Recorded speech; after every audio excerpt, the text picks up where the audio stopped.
Okay, hello everyone. Welcome. Welcome to our webinar today. And let me first start by explaining that this will be a webinar that's going to be taking place in English and in Spanish.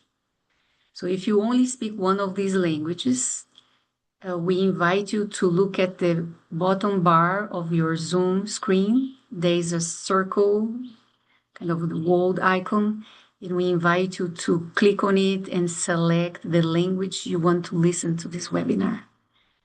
Buenos días y bienvenidos, buenas tardes a los que nos acompañan hoy. Les informo que esta sesión, ese webinar, se va a llevar a cabo en inglés y en español. Por lo tanto, si solo hablas en español, le invitamos a que busque en la barra horizontal de su Zoom, que encuentre el icono que indica interpretación para que seleccione el idioma español para que puedas seguir bien este webinar. So I'm going to now invite our moderator, Alide Roerink, to take the floor. Alide. Miriam, just a question, moderator speaking here. I tried to do it, the translation, but I didn't hear anything. How about you? I can't find where I can choose. Some people do thumbs up. You can also look at where it says more.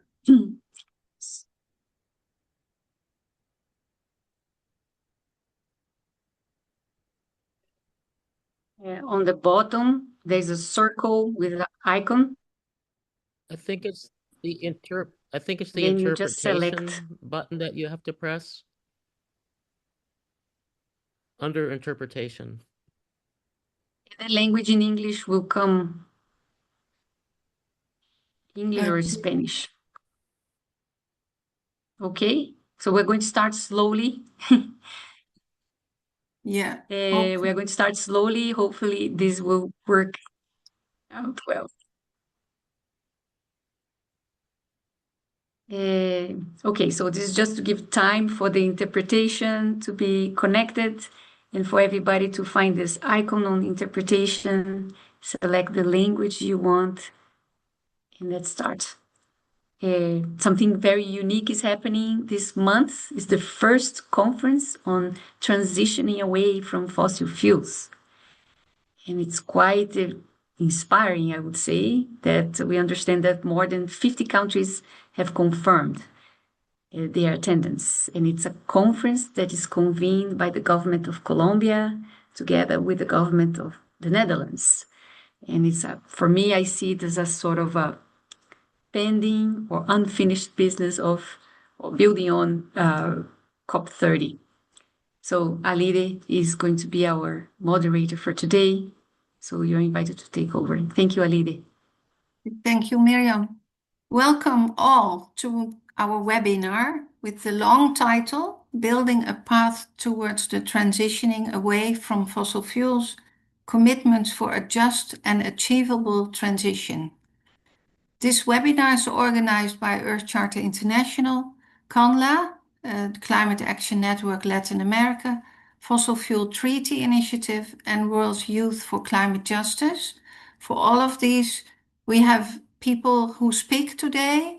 I will announce their names right now, but they will introduce themselves briefly.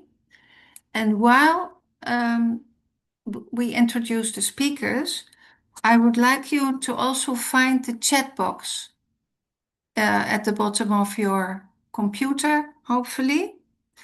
And we are with many people. At the moment, I see 50, a little bit more. There may be more people who come in, so it's not possible that we all speak in this webinar, but we do find it important that you share where you are in the world right now. So please say that in the chat box and share one of your actions or intentions of today to avoid or reduce the use of fossil fuels, Or maybe you are fossil free.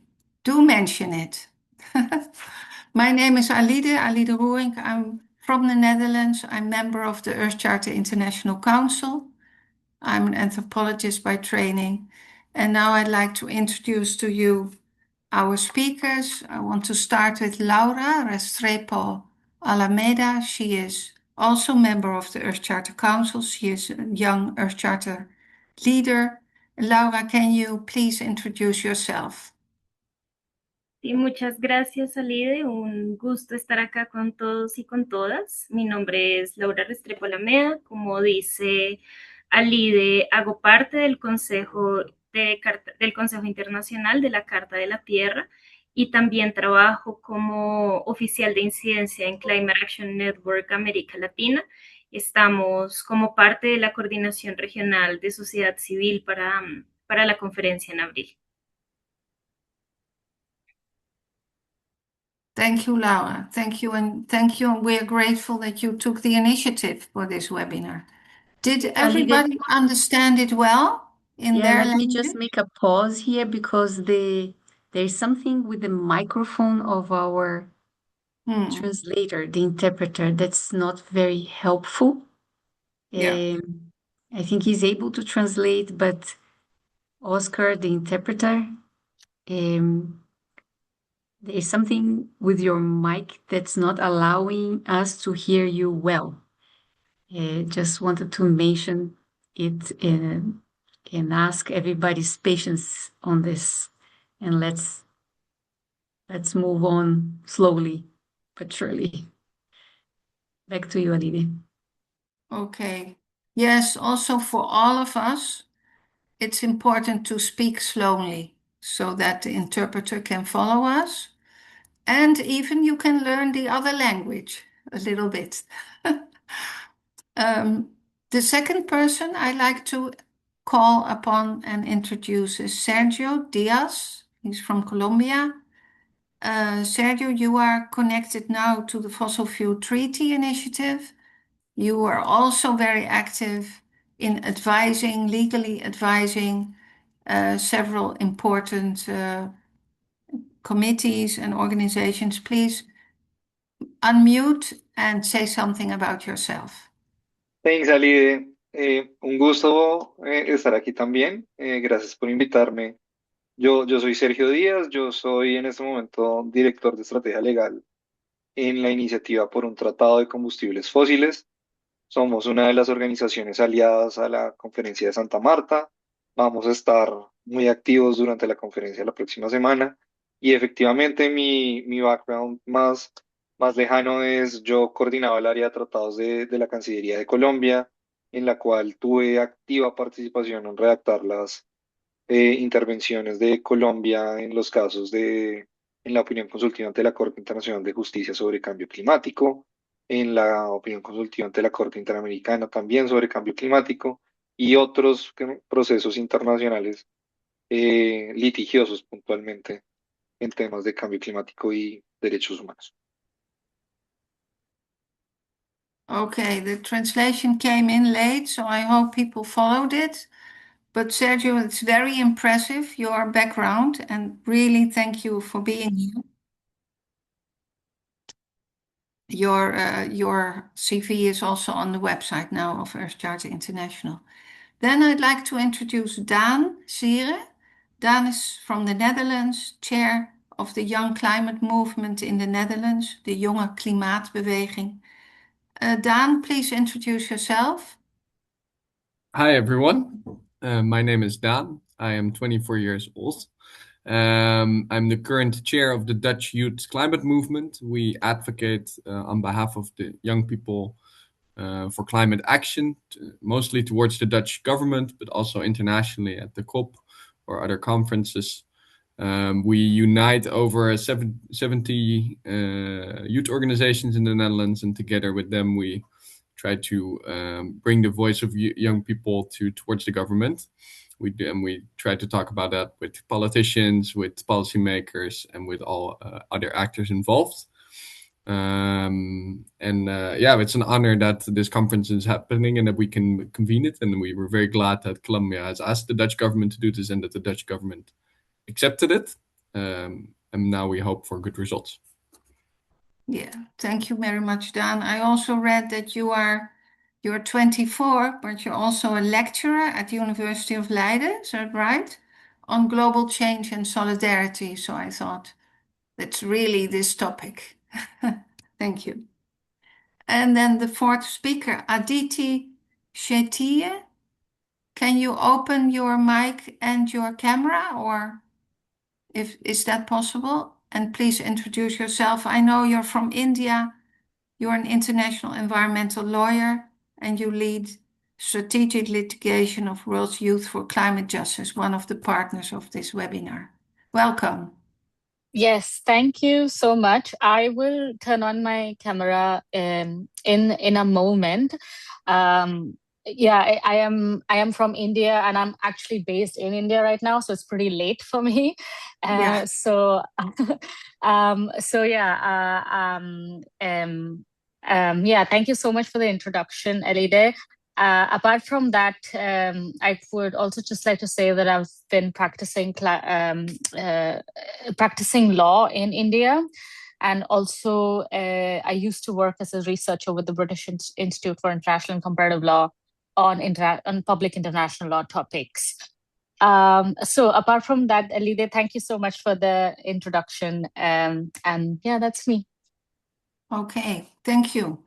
We will listen to all of the four speakers you just heard about 5 questions that we are posing in rounds. And for you as participants, we really like you to pose questions as well in the chat box, and we pick out a few to see how we can respond to them. To introduce the theme of the webinar a little bit more, Miriam just mentioned the initiative of Colombia and the Netherlands for this first conference on fossil fuels and away from fossil fuels. We are hopeful, Daan said it, it's a positive step. We are hopeful also building on last year's turning point in the international architecture of climate and human rights with the publication of 2 advisory opinions, one of the International Court of Justice and the other one, Inter-American Court of Human Rights. We hope, we think, we assume, and we are convinced that this really helps to set for the first time a clear and binding interpretation of states' obligations in the face of climate crisis.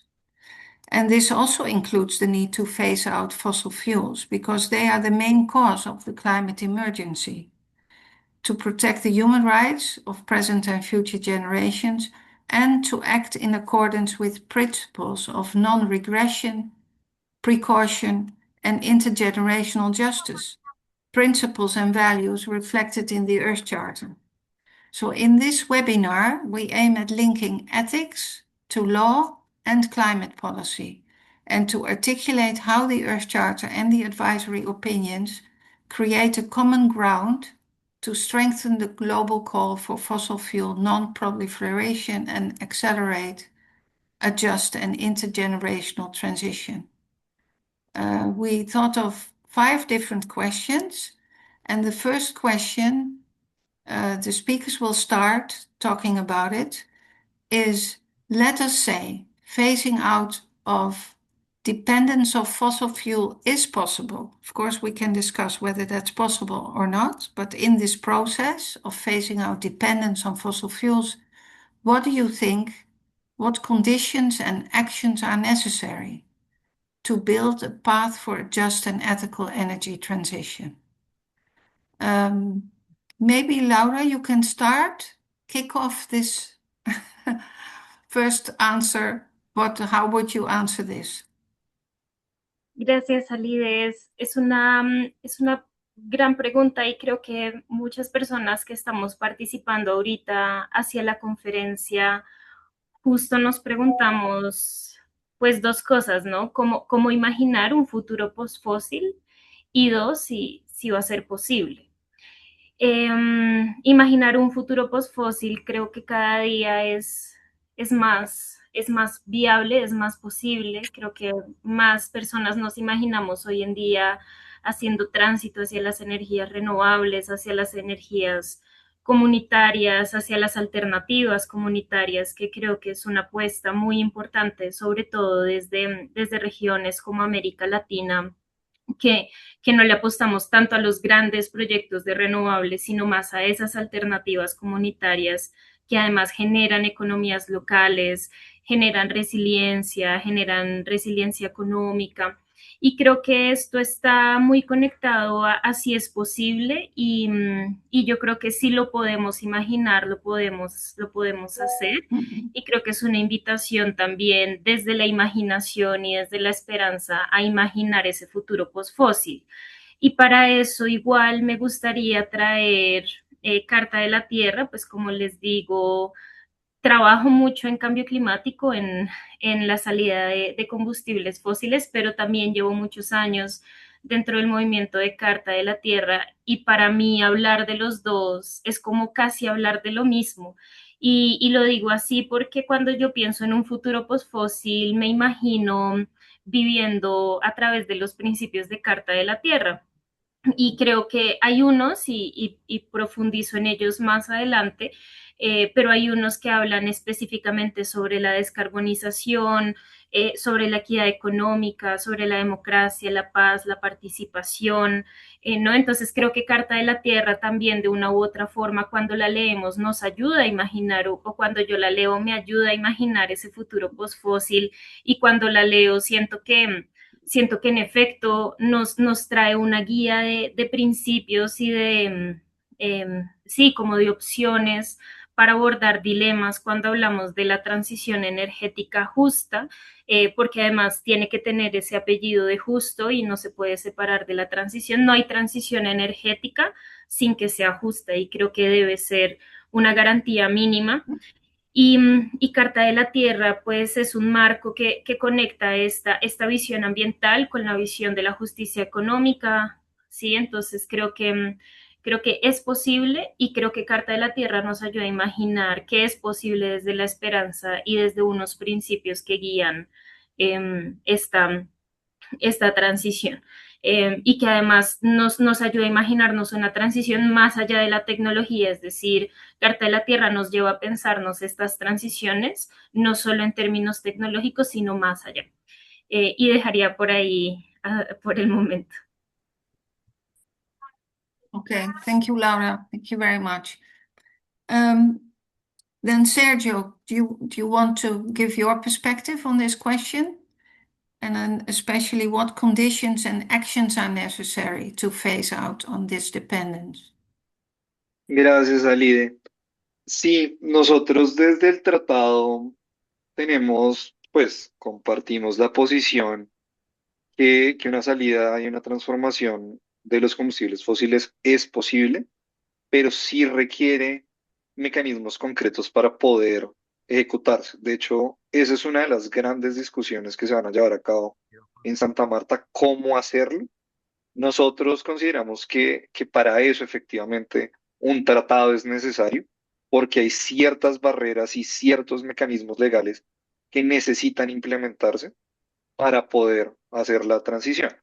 Por ejemplo, nosotros consideramos que el tema de inversión extranjera, el sistema de inversión extranjera, es una barrera real, legal, que los estados tienen a poder tomar acciones ambiciosas ambientales, y la única forma de evitar una barrera legal es creando una vía legal para tumbarla. Nosotros consideramos que hay dos mecanismos: un mecanismo unilateral, que los estados salgan de sus tratados de inversión extranjera, o una multilateral, que hagan una excepción multilateral en un tratado, como posiblemente el de combustibles fósiles, que permita evitar esa barrera, o mecanismos que estén diseñados efectivamente para la transición.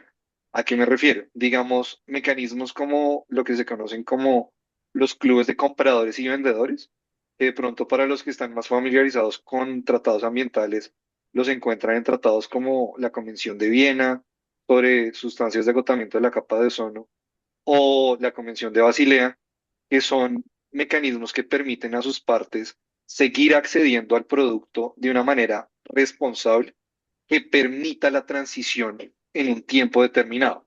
¿Qué quiere decir eso? Tenemos países altamente dependientes como pueden ser las islas del Pacífico, altamente dependientes de combustibles fósiles, y tenemos países productores como puede ser Colombia, que es un país cuyo, Laura aquí corrígeme si me equivoco en las cifras, pero creo que casi el 40% de las exportaciones están atadas a materias relacionadas con combustibles fósiles, que requiere un mercado no volátil para transicionar. Temas como clubes de compradores y vendedores pueden solucionar eso, y para hacer eso se necesita un tratado, unas reglas claras que definan cómo, cuándo, hasta dónde, quién participa, cuáles son las reales obligaciones que tienen de transición, que no sea simplemente crear un ambiente bonito para los combustibles, sino realmente a qué está atado el compromiso. Como ese tipo de temas, yo creo que son las que se necesitan para poder transicionar. Pero devuelvo aquí la palabra para no tomarme tanto tiempo.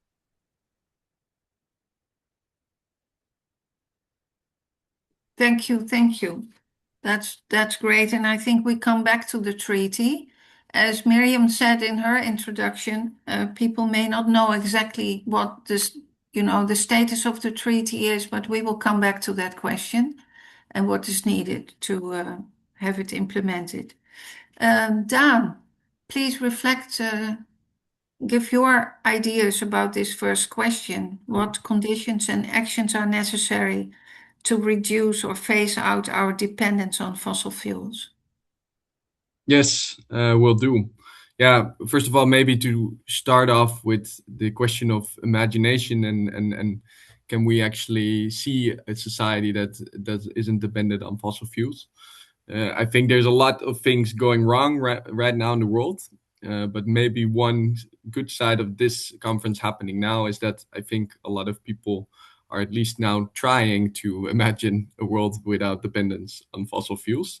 So that's why I think this conference also has even more potential than it already has. I think our minister calls this conference a conference of the coalition of the doing, not just the willing, because she says there's far more willing. She says that at least these are countries that are at least wanting to move away from this dependence. And I think therefore it is also important to talk about this implementation and not just only talk about these large scale international agreements, which are super important, of course, but immediately if we talk about implementation, talk about the role of local communities and how we can actually implement this faster and quicker. Because I think that is where the solution lies, right? We all need to agree that we have the ambition to do this, but then we also need to agree that we will let local communities participate and find the best solution for them to move away from fossil fuels. Because the truth is, of course, that we've now orchestrated our world in a way that a lot of communities are still dependent on these industries or haven't found an alternative yet or have no sight of an alternative yet even. And we need to make sure that this is the first step to creating that vision, to creating the first steps for a lot of local communities to be able to communicate what they need for this transition. And for instance, create decentralized energy systems in which we also, or ways in which we can share knowledge. I know in the Netherlands, we have a lot of problems with net congestion in our energy transition, and will probably not be the last. So this is also a nice opportunity for this, but also, and I think Sergio also already mentioned it, to move away from the financing of this fossil economy that we currently have, to really move only have subsidies that really are meant for moving away and providing perspective on a fossil-free society. So that's why I also think this crisis that we're now in shouldn't be called an energy crisis, but really a fossil dependency crisis, because that is really what this is. Great, thank you, Daan. Aditi, do you want to share your vision on this? Yeah, Question? sure. I will just be very short and quick because it's sort of a lot of it has already been said. And what stands out to me, based on also what Laura said and also Sergio said, is that right now what we see is a lot of policy-driven action. And perhaps with the treaty coming in, it would be a law-driven, legal-driven action, a law-based action, which would be very significant in regulating, especially private actors, and investments and like the financial flows of systems and the fossil economy, as Dan mentioned earlier. So I think that transition and the treaty bringing in that legality, the process of it would hopefully, like in the hopes of the process of it being defined, being equitable, I think would be very significant in moving away from the fossil fuel economy slowly but steadily. And even though like a rapid transition is required, but like, it is always essential that no one gets left behind. And for that, like a slow, equitable transition would be crucial through the treaty. So I'll just keep it at that and then give it back to you, Alide. Thank you. Okay, thank you. Thank you. So, Miriam, did you see questions in the chat box that relates to this question for the speakers to answer? No? I think you just carry on hearing. Okay. And we would like to hear the speakers. Yes, all right. That's great. Now let's move on to these. We talked about the turning point year of 2025, where we had the decisions of the International Court of Justice and the Inter-American Court of Human Rights. How do these decisions legally obligate states to abandon fossil fuels? I thought that there's a lot of optimism based on these decisions. Is there a direct link to legally binding obligations for states to abandon fossil fuels? So let's keep the same order. If you don't need to say much, just keep it short. But I'll start again with you, Laura. Gracias, Alide. Solo para confirmar, hablamos como de las opciones más legales, ¿verdad? Solo para confirmar. Yeah. Ok. Bueno, nosotras particularmente desde Canadá queremos impulsar también el tratado sobre fósiles. Creemos que es una alternativa legal viable y más reconociendo los problemas que hay a veces dentro de la Convención de Cambio Climático, que hay muchos temas con la forma de la toma de decisiones, las estructuras de poder que hay dentro de Naciones Unidas actualmente, hace que hablar de combustibles fósiles sea muy difícil. El tema del conflicto de interés dentro de la convención también es un gran problema. Incluso el año pasado fue muy visible en la negociación de plástico. Las grandes empresas petroquímicas financiaron muchas delegaciones. Entonces, creemos que tener una alternativa legal que no esté ya atada a las estructuras actuales puede ser muy funcional para hablar sobre combustibles fósiles y darle una salida desde la intención de los países. También creemos que hay otras alternativas. Nosotras venimos hablando sobre, dentro de lo que ya existe, cuáles son esas alternativas legales. Dentro de la convención hay una intención, porque no es un compromiso, pero hay una intención de parte de la COP30 para hacer un roadmap, una hoja de ruta sobre salida de combustibles fósiles. Creemos que es una buena opción, pero de nuevo es una intención, no es un compromiso. Entonces puede ser que quede en nada y toca seguir presionando igual dentro de la convención. Es decir, si queremos un espacio fuera, pero también seguir presionando dentro.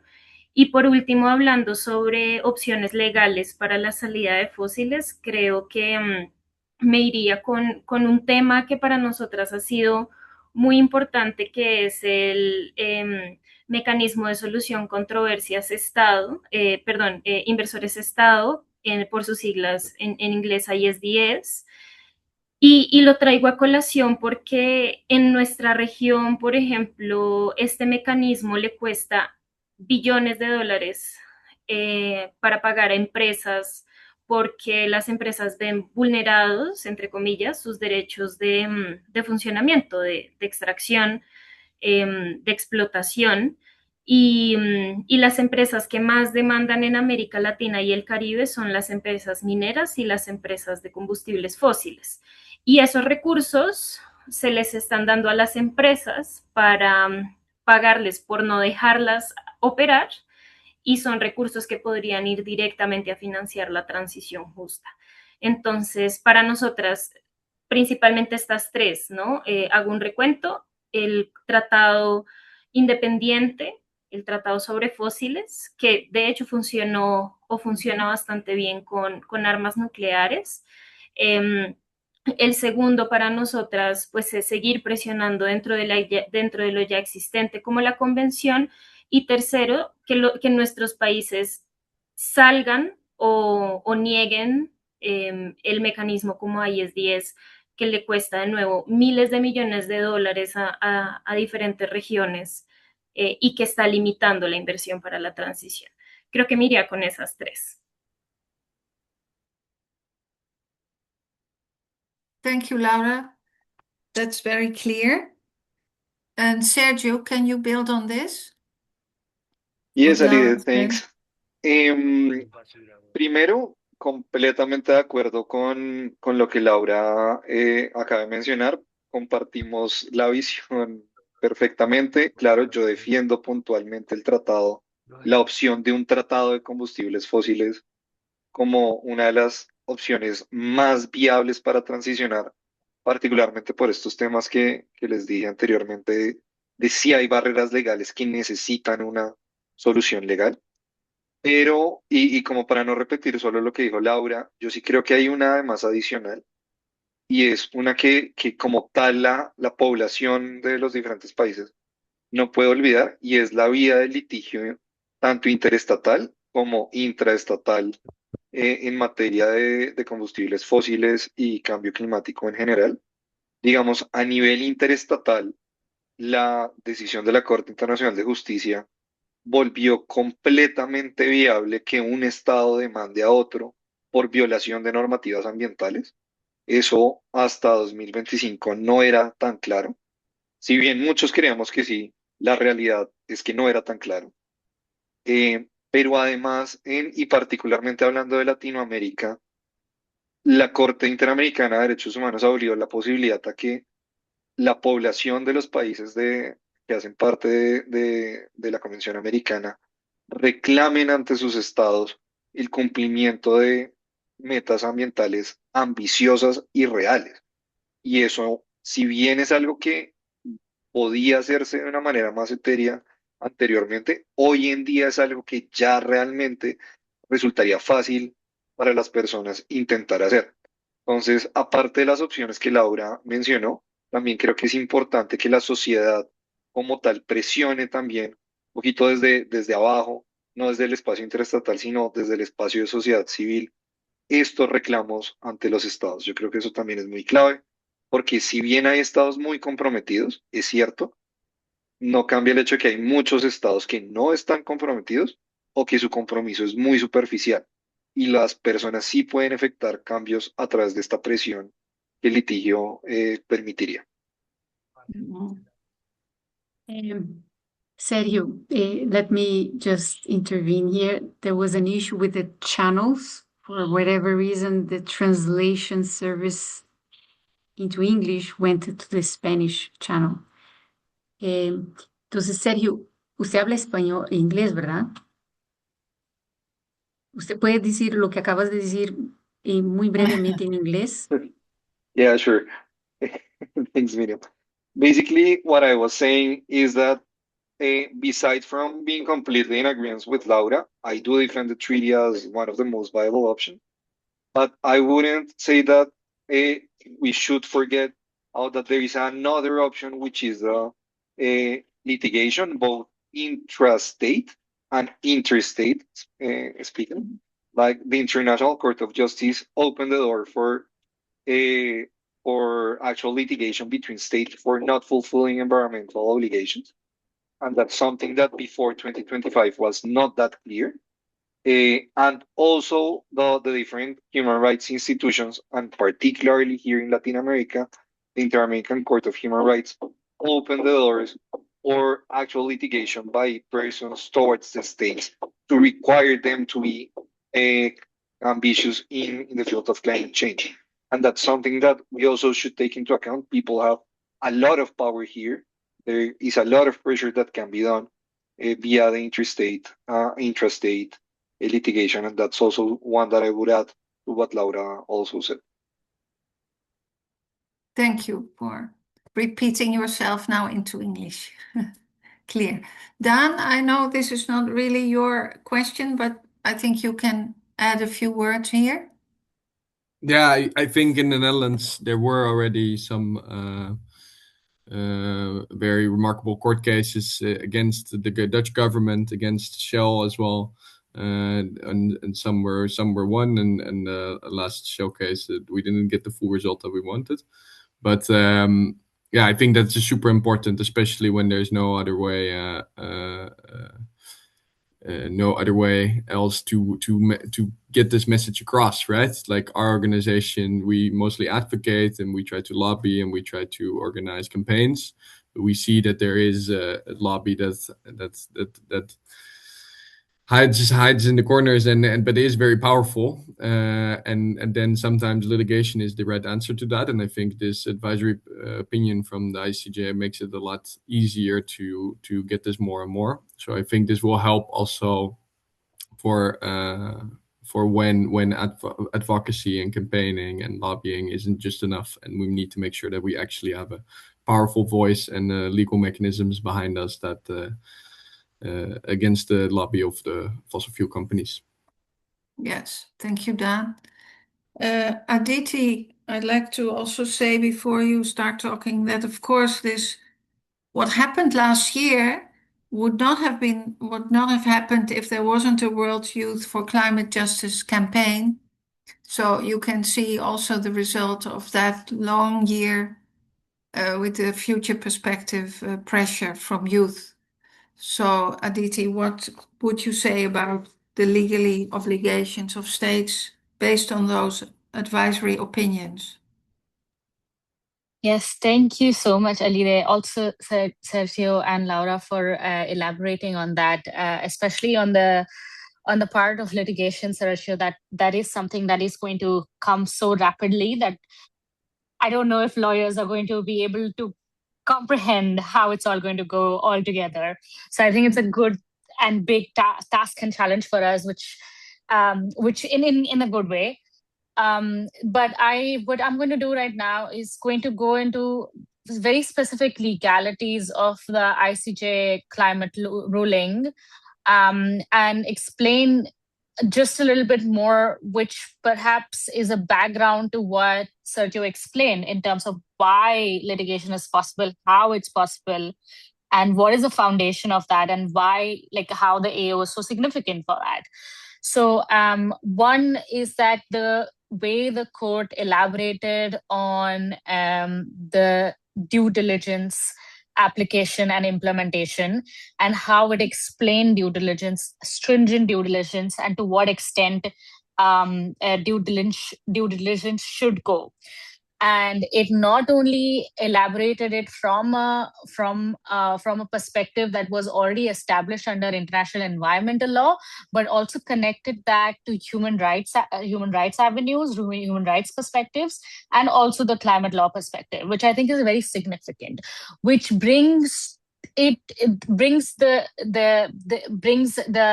AO itself to another significant part, is where the court talks about regulation of fossil fuels, and also regulation of private, like obligations of states to regulate private actors. So for the first time ever, the AO has brought fossil fuel or state conduct on any kind of fossil fuel exploration, licensing, subsidies, fiscal policies, regulatory oversight, production, consumption even. It, for the first time, it has brought this in the ambit of law and of international law in this perspective, or in this instance. And then and this is where, you know, this is where, like, where Sergio talks about, like, you know, litigation will be proliferated. What the court did after this was that it, while answering question 2, even though in my personal opinion, it could have been great if the court went a little bit into the depth of it, but, you know, recognizing the constraints of the court being the judicial body of the United Nations United Nations, the court also expanded on international responsibility, or how state conduct or relevant state conduct falls under the ambit of law of state responsibility. So it basically said that the failure to prevent any climate harm may constitute a internationally wrongful act, which then triggers consequences, and those consequences include cessation of the harmful conduct, which is stopping conduct, in this case stopping fossil fuel expansion, reparations for the loss and damage, including economic and non-economic loss and damages, and then satisfaction and restoration that goes into it. So it basically opens an entire plethora of remedies that can be and will be used when, from a litigation perspective, as Sergio was saying, whether it will be intra-state litigation or interstate litigation, or even a quasi-judicial litigation for that matter. So there are cases already that we can see that have come up in South Africa, in Brazil, in I think I think before the American Commission as well, if I'm not mistaken, where there are references to the ICJ advisory opinion, the Inter-American Court advisory opinion, and also taking these very specific aspects into operationalizing the law that has been clarified through litigation. Now, this all while all of this litigation will continue happening, and it's just going to proliferate even more than it already is, I think. Coming back to fossil fuel treaty, the fossil fuel non-proliferation treaty, I think this helps the governments and the negotiating blocs at not just the climate conferences, but also in other environmental conferences. I think Sergio was talking about it earlier, the Vienna Convention, the Biodiversity Convention. It gives them a lot of meat. It gives them a lot of ammunition to defend their position, to defend where they have been coming from for so many years. So it, like, not only is litigation going to proliferate, but these AOs, with their clarification of these laws, it gives them a lot of ammunition to then defend their positions. And with, hopefully, at the SMC, depending on how it goes, if there is a chance of it being taken forward, irrespective of whether the treaty is tabled or not, or whether it's ratified or not, it's still a significant step in terms of taking the conversation that happens within the countries who are supporting this, as it was mentioned earlier, who are supporting fossil fuel non-proliferation, stopping fossil fuel expansion, and moving away, like just transition, moving away equitably. I think that just already gives it so much legal meat to stand on, legal foundational ground to stand on. So this is what the ICJ, and also very specifically, even the Inter-American Court, has gone to a very large extent, very specifically talking about new forms of extractivism and resource extraction, etc.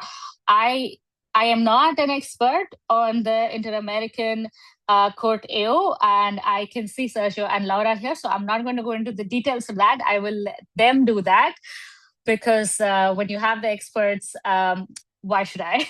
So but just having said that, taken together these two opinions itself, if we also look at the incoming African Court Advisory opinion, which very specifically the questions put to the court are on how to move away from fossil fuels, the human rights aspects of the human rights considerations of regulating private actors, multinational corporations, and how third parties are sort of operating in this space in those countries. I think even with that AO coming in and these AOs that already exist and the ITLOS AO, I think it's just a very, very solid foundation to take it forward in the multilateralism space, along with litigation, either it's domestic, regional, or international. So I think I'll just stop at that. And of course, if anyone has very specific questions on this, I'm happy to take them later on. That's great. Thank you. Very clear to me. I hope for everybody. So those were the two questions we wanted to start with. Then the third question is focused on the Earth Charter and how the Earth Charter can contribute. Then we still have a question on what can we really expect from the conference in Colombia regarding the treaty. And the fifth question we like to end with is what you can recommend, and then all participants can come in for advocacy leading up to the treaty conference. Thank you, Aditi. So now we focus on the Earth Charter. I hope all of the four speakers can say something about it. Laura, you already did in your opening talk, and you refer to the Earth Charter as an example of to imagine a better world that is possible, also based on ethics. Maybe when it comes to this process, do you think the Earth Charter, of course, is not a UN document or not legally binding? It's called a soft law document. But how strong can it be when you use the Earth Charter in your work? Laura.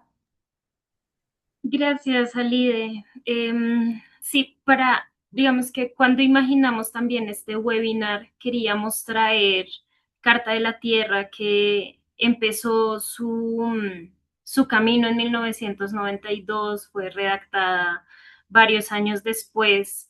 Y desafortunadamente para muchas personas, Carta de la Tierra a veces pasa un poco desapercibida en el mundo del multilateralismo.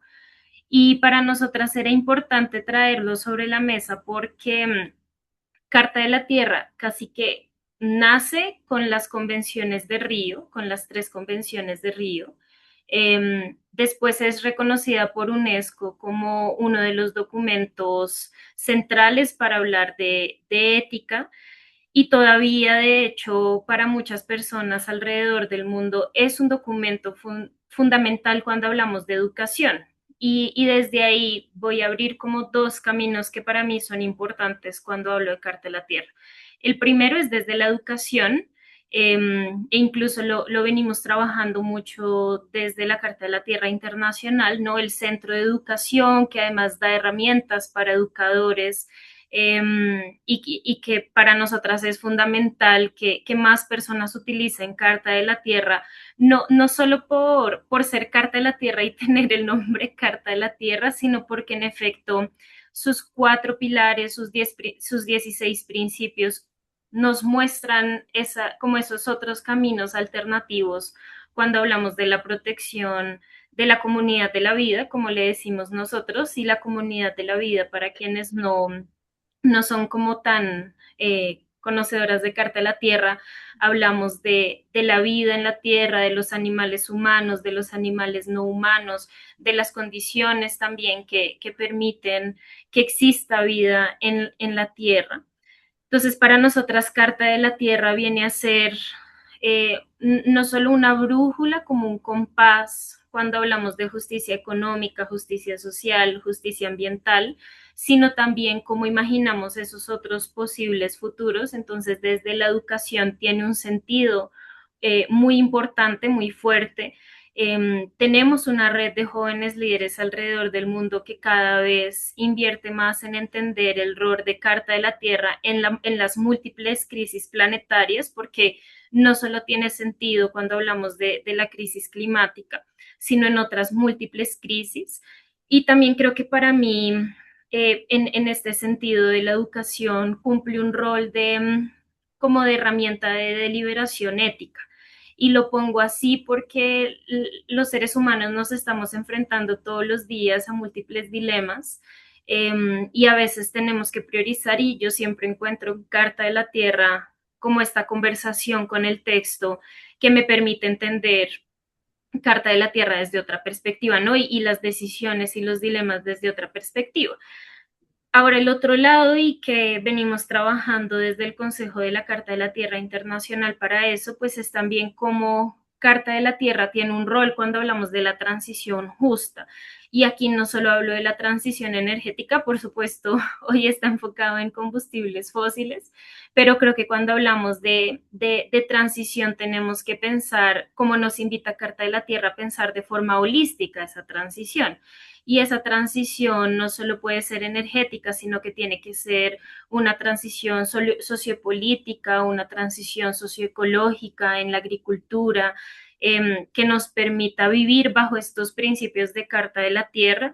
Y solo de pronto, para traer algunos que están muy alineados con esta conversación, pues están los principios, por ejemplo, el 7B y el 5F, que habla sobre el uso de renovables y dejar atrás los fósiles. También estamos, ahorita pasamos la pregunta legal, pero por ejemplo el principio 6 de Carta de la Tierra de una u otra forma se conecta con prevención y precaución. Entonces también estamos viendo cómo Carta de la Tierra, de hecho, se conecta con los preceptos legales que fueron muy innovadores a partir de las opiniones consultivas del año pasado. Y creo que Carta de la Tierra también trae una conversación muy interesante sobre los principios que deberían guiar la transición, como por ejemplo la democracia y la participación, la no violencia y la paz. Y cuando hablamos de fósiles, creo que esto es fundamental porque alrededor del mundo los fósiles, uno, son utilizados como armas de guerra. Y lo vemos hoy en día con el estrecho de Hormuz, con lo que pasó, por ejemplo, en Venezuela. Es decir, los combustibles fósiles son una excusa hoy en día para seguir eh, promoviendo la guerra, promoviendo el control sobre la cultura fósil. Y por otro lado, también la extracción de combustibles fósiles en múltiples territorios profundiza conflictos y desigualdad social. Para no irnos muy lejos, en Colombia tenemos muchos ejemplos sobre cómo los combustibles fósiles, la extracción de carbón, gas y petróleo profundizan, profundizan los conflictos comunitarios, generan zonas de sacrificio muy importantes. Y ahí igual me gustaría pues también señalar que para nosotras desde Canla es fundamental cuando hablamos de transitar fuera de los fósiles. No queremos y no queremos promover una gran expansión de energías renovables. Es decir, claramente tenemos que hacer la transición, pero no puede ser solo pasar de un modelo extractivo de fósiles a un modelo extractivo de minerales para las energías renovables, sino cómo lo vamos a hacer también es importante. Y Carta de la Tierra también nos invita a pensar este modelo de consumo, porque no puede ser que hagamos la transición fuera de los fósiles para adicionar una demanda energética pues supremamente alta, porque los minerales también generan, la extracción de minerales generan conflictos profundos en regiones como Asia del Sur, como África, como Colombia. Tenemos grandes ejemplos en África, por ejemplo, con la República Democrática del Congo, o en América Latina con el Triángulo del Litio, con la extracción de minerales, por ejemplo, en los salares. Entonces, claro, estamos invitando a que se haga una transición, pero también a cuestionarnos cómo hacer esa transición, porque no hay resultado justo sin un proceso justo. Y creo que eso también nos invita a Carta de la Tierra, ¿no? Carta de la Tierra nos invita a pensarnos la protección social, los mecanismos que vamos a desarrollar para, pues sí, como para abordar el cuidado de la comunidad de la vida y no el cuidado de la economía, ¿no? Sino el cuidado de la comunidad de la vida, que eso es a la larga lo que debería dirigir esa transición. Y lo dejaría por ahí porque creo que ya hablé mucho. Yes, you spoke, but it was really from the beginning till the end. Very good, and thank you. Very relevant. I think you mentioned some very good examples because to transform away from fossil fuels, what are the alternatives? And you say when you look at the Earth Charter, it can help you also in the dilemmas that come from the alternatives as well, and all the interests that are involved. Thank you, Laura. I knew that this question was mostly close to your heart, but I'm sure that also our other speakers. Sergio, how do you look at the Earth Charter in the context of this fossil fuel-free society coming up? How does it serve you? Gracias, Alide. Voy a citar un poquito a Aditi acá y en vista de que hay expertos del tema, no voy a tratar de hablar de fondo de la Carta de la Tierra como Laura muy bien lo hizo. Voy a contar como un poquito más de mi experiencia personal. Yo creo acá, porque sí quiero resaltar mucho algo que dijo Laura y sí creo que la Carta de la Tierra es una invitación a pensar un poquito diferente cómo uno asume estos problemas, cómo uno se acerca a estos problemas. Y creo que es algo que es importante tener en cuenta. Yo creo que yo mismo he sido culpable cuando doy clases de derecho ambiental, de historia de derecho ambiental, que normalmente paso por encima de la Carta de la Tierra, como si no fuera, como no dándole el nivel de importancia que tiene, porque uno normalmente asume que cuando en el 87 toman la decisión de comenzar a hablar de desarrollo sostenible y en Río comienzan a hablar de desarrollo sostenible, ahí es donde comenzó y se acabó la historia y todo tiene que ver con esa palabrita de desarrollo y desarrollo y desarrollo y yo creo que uno acordarse que no siempre todo tiene que ver con el desarrollo, sino que hay cuestiones éticas detrás de que uno sí debería estar teniendo en cuenta, es muy importante. Y yo sí creo que es muy importante, como digamos, este tipo de webinars, este tipo de discusiones en los cuales se recuerda como, no, es que hay muchas más discusiones. Creo que la U lo mencionó muy bien con el tema de, por ejemplo, la transición de combustibles fósiles tiene una discusión clarísima y es qué va a pasar con los minerales en transición necesarios para la transición. Vamos a crear nuevas zonas de extracción, vamos a crear nuevos pueblos que sean explotados por la transición, porque es la única forma de hacerlo, o vamos a tratar de encontrar soluciones diferentes. Si uno se va a las normas tradicionales de derecho ambiental, lo más probable es que la respuesta va a ser sí, es necesario, entonces extraigamos cosas necesarias para la transición sin tener en cuenta la ética detrás de. Pero precisamente creo que esa es la diferencia a la que nos enfrentamos hoy en día. Eso es algo que está muy marcado en el tratado.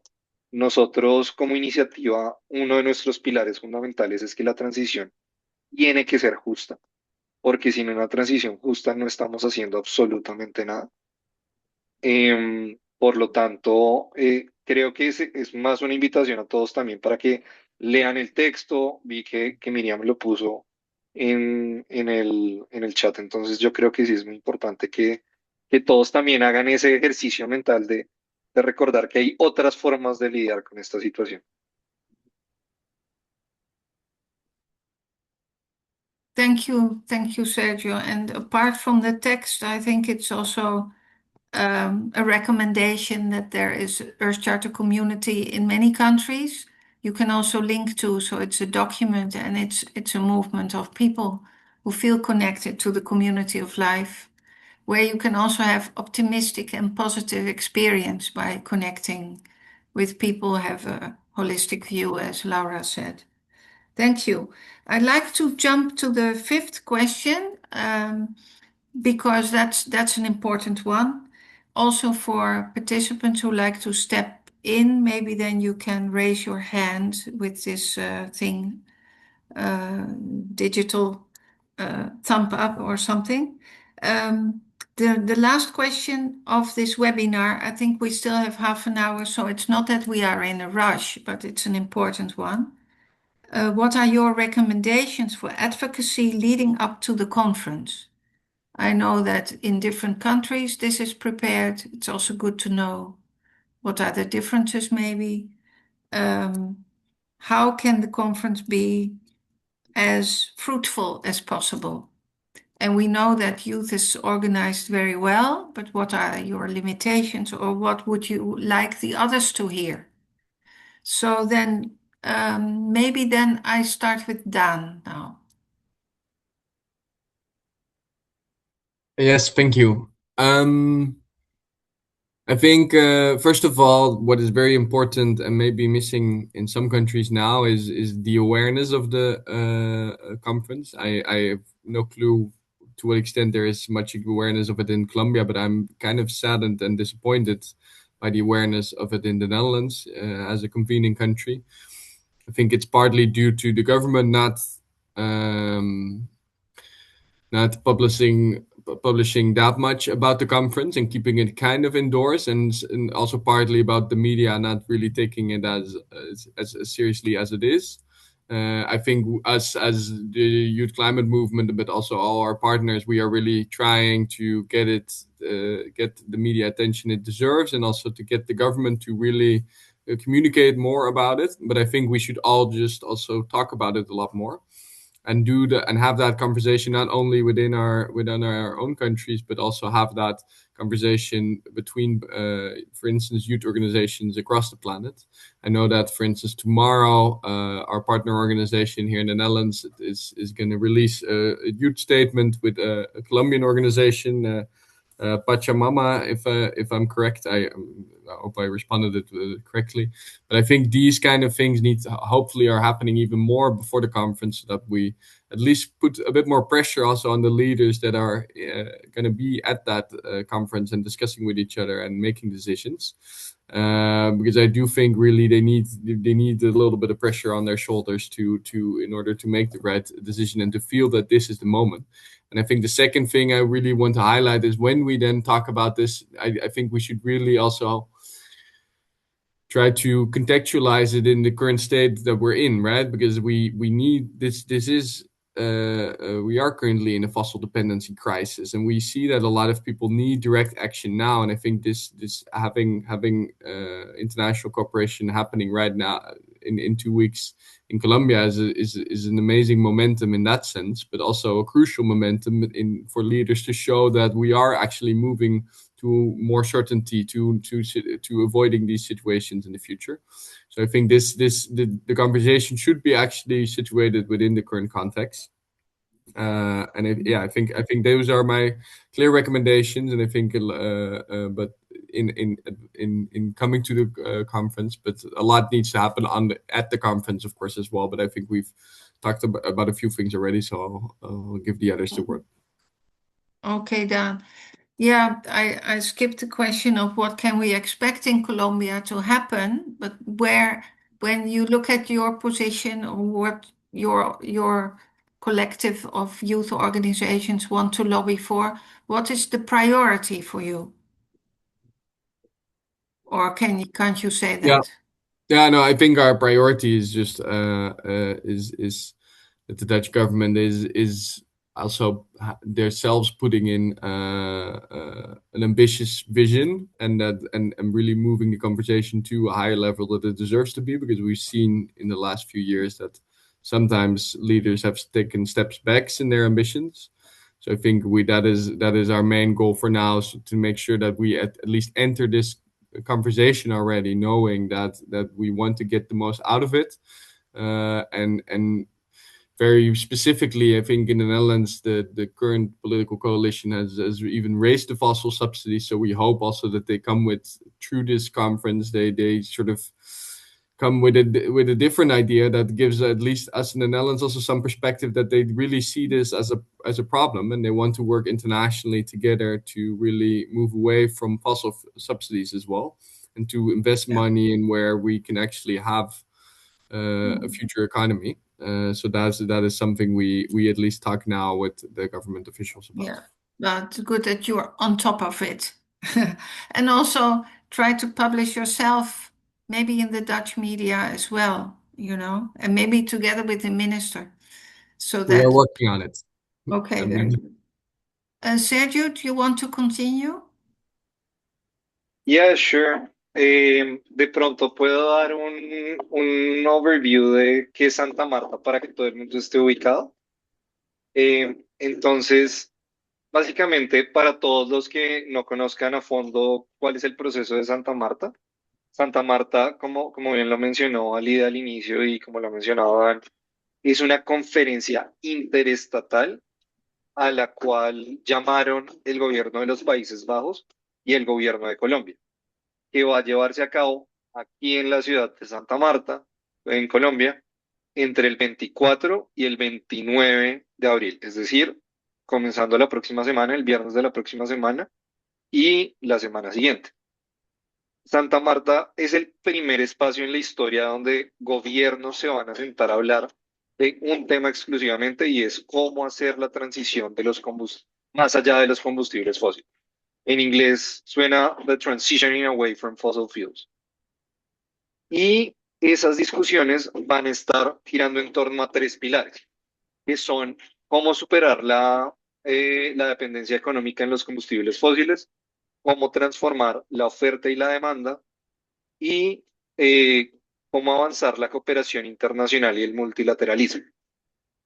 Pero adicionalmente, Santa Marta tiene un factor bastante diferencial a las otras conferencias pues, ambientales, y es que va a haber un papel muy importante de otros actores aparte de los estados. Puntualmente va a estar participando activamente la sociedad civil con nombre propio, va a haber un espacio dedicado a organizaciones de sociedad civil que va a tener después la representatividad en el segmento de alto nivel, que es el segmento de los estados. Va a haber un segmento de pueblos indígenas, va a haber un segmento de académicos, va a haber un segmento de trabajadores, va a haber incluso un segmento de sector privado. Entonces, todos estos segmentos después van a dar sus inputs a la parte de alto nivel, que es entre el 28 y el 29, donde los estados van a estar sentados hablando de cuáles son, y estos son, como lo ha puesto el gobierno, los gobiernos, es los enabling pathways para la transición. Es decir, ese es el objetivo puntual, encontrar cuáles son los enabling pathways, con miras a producir un reporte que van a producir Holanda y Países Bajos como chairs de la conferencia, que además va a, y esto según lo entiendo, va a ser como la línea de base para como el trabajo de esta coalición de la que estaba hablando Dan hace un rato, hacia adelante, hacia el futuro, con miras a una cosa, y es Santa Marta no es la única conferencia de su tipo, sino que ya hay una segunda conferencia anunciada, una segunda conferencia que Tuvalu ofreció ser el host de, que la idea es que se lleve a cabo en 2027. Es una conferencia como tal que va a estar abierta a todas las iniciativas ambientales. Digamos, en esta están participando tanto iniciativas muy europeas como viene siendo la Beyond Oil and Gas Alliance, pero también iniciativas también muy del sur global, como es la iniciativa de combustibles fósiles, del Tratado de Combustibles Fósiles. Entonces es un espacio básicamente para todos, para llevar allá las discusiones que quieran presentar, las propuestas que quieran presentar de cómo avanzar en eso. En términos puntuales de sociedad civil, la mayoría de las discusiones se van a llevar a cabo entre viernes y domingo, es decir, 24, 25 y 26, en la Universidad del Magdalena de Santa Marta. Los que están convening ese espacio puntualmente son CAN a nivel internacional, pero pues Laura siendo decano la Seguro, tiene información sobre el tema, DCJ y el Consejo Permanente para la Transición, que es una organización local colombiana. Entonces, ese es básicamente lo que es Santa Marta. Va a ser un espacio muy, o sea, como nosotros lo describimos desde la iniciativa, es una oportunidad increíble para avanzar las discusiones, más porque es la primera vez que solamente se va a estar dedicando a esto. Nosotros como iniciativa vamos a tener una participación activa, no es una conferencia sobre la iniciativa del Tratado de Combustibles Fósiles. Nosotros somos uno más de los que estamos participando, gracias pues nuestra cercanía con la discusión. Sí hemos tenido un rol de apoyo, particularmente en estos espacios autónomos y demás, pero lo que, digamos, estamos impulsando mucho, y aquí respondiendo un poquito del activismo, es nosotros estamos impulsando que desde todos los sectores se lleve la idea de tenemos que hablar de cuáles son las barreras legales y cuáles son esos mecanismos que necesitamos para implementar la transición, que se hagan la pregunta a los países y que lleguen ellos solos a la conclusión de, por eso es que necesitamos un tratado. Puede que en este momento los mecanismos de soft law ya no sean suficientes, puede que puedan ayudar, puede que sí definitivamente necesiten seguir avanzando, como el roadmap, pero hay cosas que necesitamos solucionar a través de un tratado, pero también, pues obviamente con los países que ya hacen parte de la iniciativa, estamos también promoviendo que ellos lleven las discusiones directamente también al sector de alto nivel. Entonces nosotros estamos, por ejemplo, tratando de hacer un pincer move de por todos lados llegar con la propuesta de hablen de esto, porque necesitamos que comiencen a hablar de esto. Y que ya después de Santa Marta continúe un trabajo más interseccional, que no se pierda el momento y que en Tuvalu podamos llegar a tener ya discusiones concretas con ya claramente cuáles son las barreras, cómo las vamos a solucionar. Esa es como nuestra visión desde el tratado puntualmente. Y sí, ahí, si quieres te vuelvo la palabra, Lía. Okay, thank you.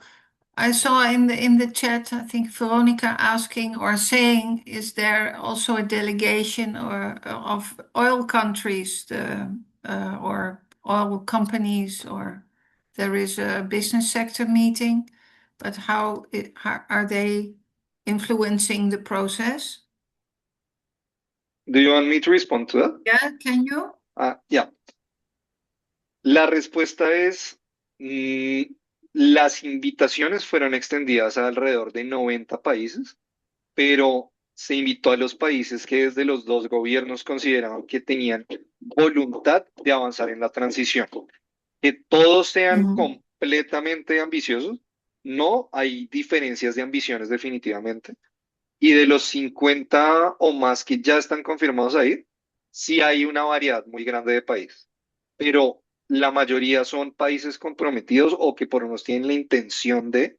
No hay ninguno de los que tradicionalmente serían calificados como blocker states en el marco de Naciones, de pues, la Conferencia de Naciones Unidas. Y entonces no hay delegados de compañías petroleras, no es lo que está pasando. El sector de hecho, el gobierno colombiano, el gobierno de Países Bajos, fueron a través de todas las inscripciones, que fueron alrededor de casi 3.000 inscripciones de organizaciones, para verificar que efectivamente fueran organizaciones comprometidas con la transición. Y, y el segmento del sector privado también es del sector privado comprometido con la transición. Ese también es otra característica muy interesante. Very interesting. Yes, indeed. Aditi, can you also build on this question? What do you expect to happen in Colombia regarding the phase out of fossil fuels and the treaty? And what should be prioritized in your opinion? Yes, thank you so much. And thank you for the panelists. Dan, Sergio, as they've set the stage on what the conference is and what generally youth, especially the youth in the Netherlands, are looking forward to. But I think what I would like to mention that generally, like from WSG's perspective, we are looking at this as a very critical space and time especially in the face or in the background of the advisory opinions and what those advisory opinions have said, particularly on fossil fuel, and also on the stance that the Inter-American Court has taken on human rights and right to a healthy environment. I think that based on this, I think this is a very important space and time where we will be looking forward to transition, equitable transition, which does not shift the burden on the global south as it has been at the negotiations. This would also mean that we're looking at outcomes that are protective of rights of current and future generations, because again, that burden shifting that's happening. I think this place has a good space to consider that and put that in the top priority or the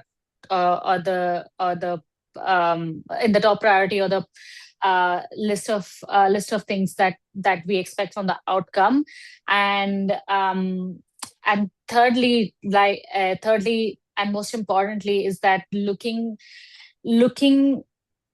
taking into consideration the historical response. This is perhaps a little bit more ambitious than what will actually happen at the conference, but looking at the historical responsibilities, we want a framework. We are expecting a framework that considers historical emissions and responsibilities of states, and then make sure that the equitable transition that happens is fair among the countries, and that takes into account the CBDR RRC perspective and also national circumstances perspective, which would also include checking how transition should happen without resource extraction of critical minerals, because I think that's the next thing, as Laura and Sergio have been saying, that that's the next thing in terms of transition, where we're going to see a massive human right violation backlash. We're already seeing it in Africa, and I think that's just going to amplify with the transition that needs to happen, and that will slowly happen. So I think these are the few things or few points that from our perspective need to be considered very, very critically and very, very importantly. And they need to, the way they are framed and the way the outcomes come off this conference need to have these on the top of the list or top of their priorities, and make sure that the treaty, hopefully the treaty, or hopefully the conference outcome shares this going forward in the next multilateral processes for the countries that are present there. Thank you, Aditi. It's in the middle of the night, but you're still very clear and and standing up, energized. So thank you for all this. This is very nice to hear, and I think it's also very clear, this message. Laura, I didn't ask you this question yet, so maybe you want to build on this as well? Sí, puedo mencionar de pronto más algunas cosas sobre participación de sociedad civil, por si están interesados, interesadas. Sociedad civil está dividida en varios sectores. Así como hay un encuentro de sociedad civil que es la Cumbre de los Pueblos, hay un espacio para academia que se va a desarrollar el 24 y el 25. Hay un espacio para parlamentarios que se va a desarrollar el 26. El 26 también va a haber un espacio de empresas, como ya lo puse en el chat. Y del 24 al 26 es la Cumbre de los Pueblos. Y esta Cumbre de los Pueblos empieza el 24 con un encuentro regional.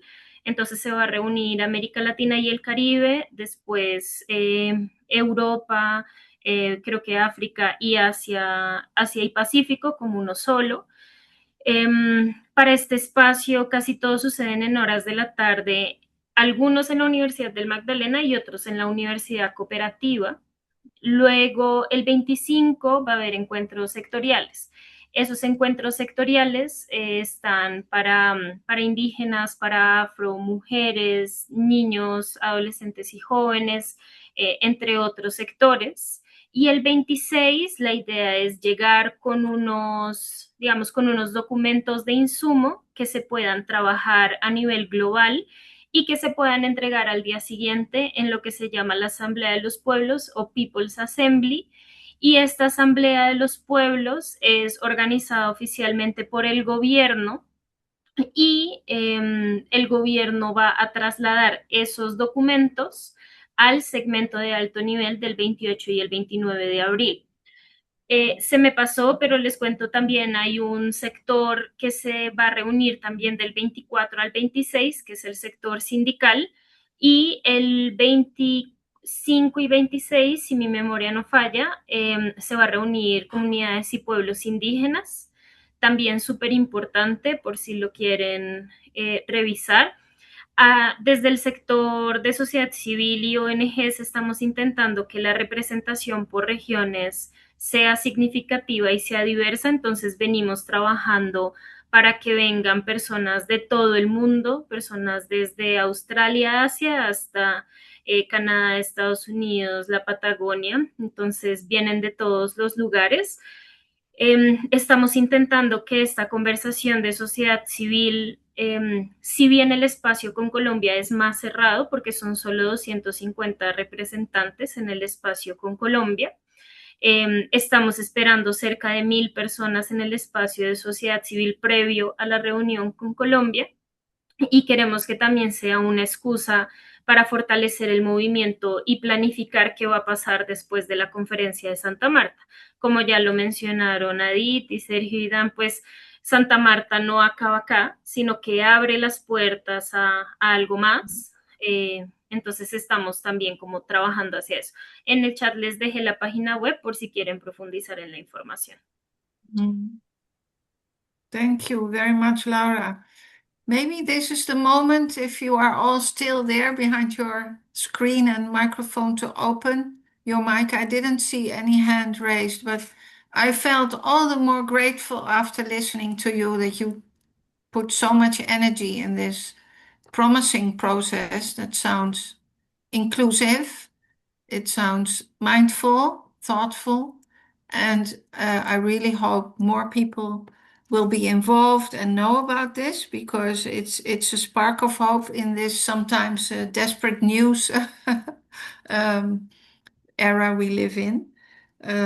So I was wondering, Miriam, did you see remarks, or I see Valerie, you want to say something?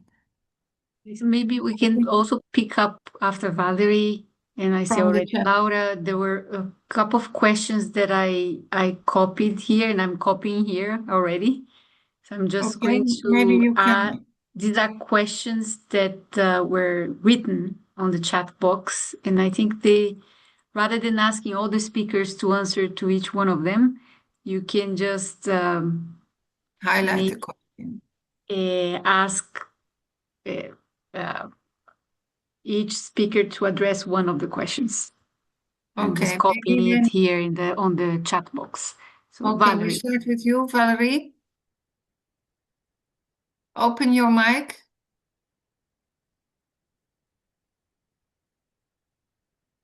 Yeah. Yes, so I've been working a lot with youth and through the Earth Charter with youth, and it's been such an amazing experience. And specifically with students in Africa, Ethiopia area. And, I know that even at Miriam, at the conference we had in the Netherlands, there was actually a presentation on the African situation with extraction, especially of fossil fuel. And it was, I see and understand exactly what Aditi's talking about. Also, we're planning on a conference in India And this idea of how you moderate that, and also the companies that are saying, when you look at them, that they are doing things to change.